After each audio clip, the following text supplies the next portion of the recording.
The Bell Street Chapel was built in 1875 by a well-known Providence architect, William R. Walker, for a wealthy patron, James Eddy.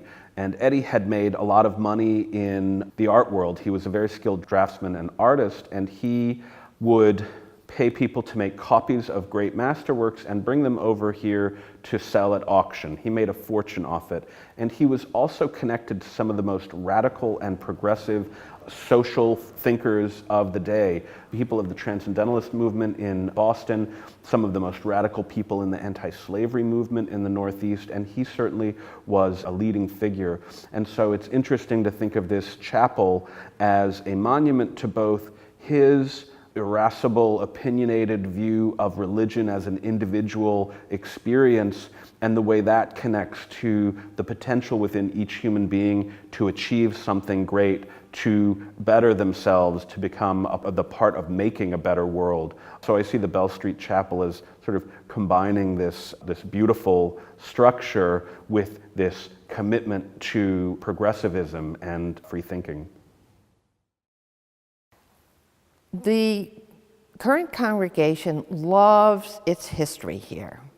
We're in this historic building, and we know the stories of how the building was built and who built it. And we love this sanctuary. We like sharing it with other groups.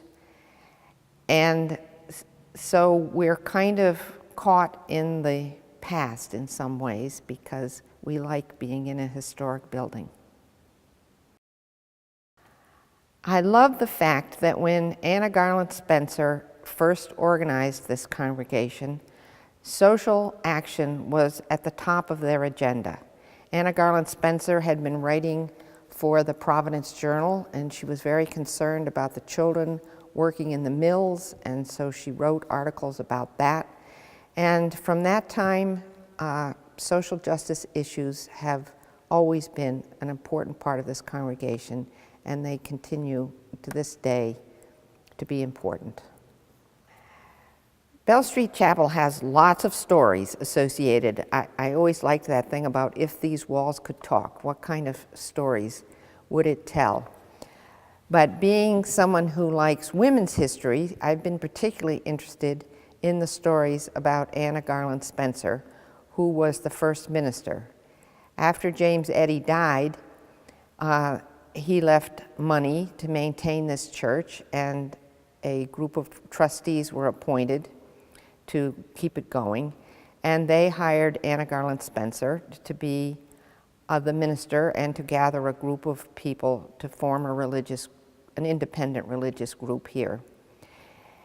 And so eventually she was able to do that, and then she was ordained as the first woman minister in Rhode Island.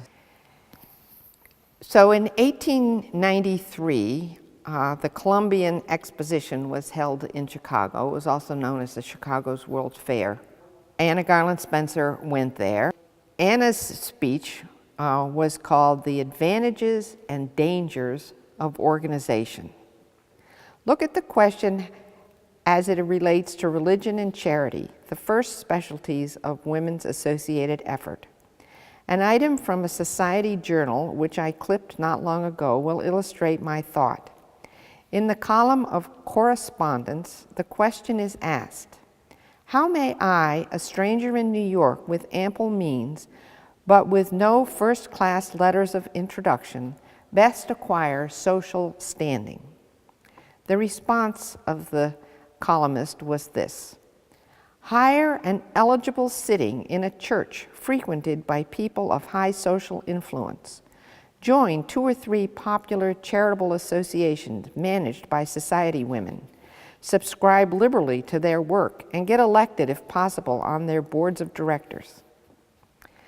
Comments on this seems unnecessary, but I wonder if any of us fully realize how degraded from its high uses of church and a charitable organization must become if a majority of its membership considered it only in the light of a ladder to social distinction.